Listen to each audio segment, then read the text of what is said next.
August 9th Daily Devotional from the Heart by Ellen G. White. The Youthful Jesus. And Jesus increased in wisdom and stature and in favor with God and men. Luke chapter 2, verse 52. Before he came to this earth, Jesus was a great king in heaven.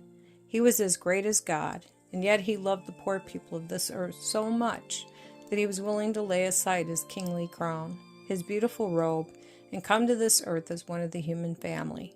He could have come to earth in such beauty that he would have been unlike the children of humanity.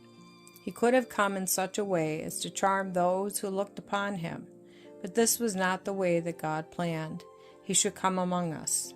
He was to be like those who belonged to the human family and to the Jewish race.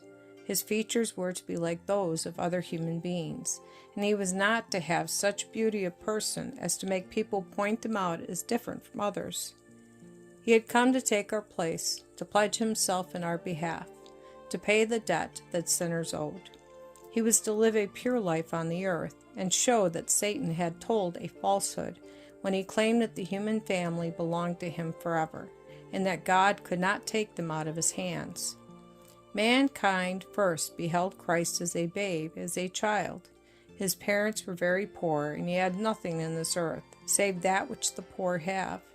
He had passed through all the trials that the poor and lowly pass through, from babyhood to childhood, from youth to adulthood.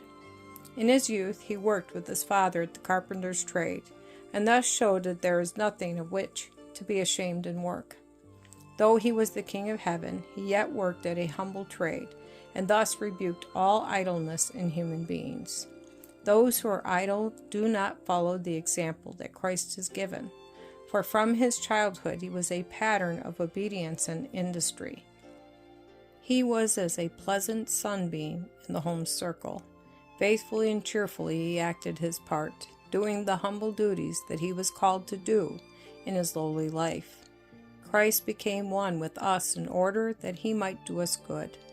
The world's Redeemer did not live a life of selfish ease and pleasure. He did not choose to be the son of a rich man or to be in a position where people would praise and flatter him.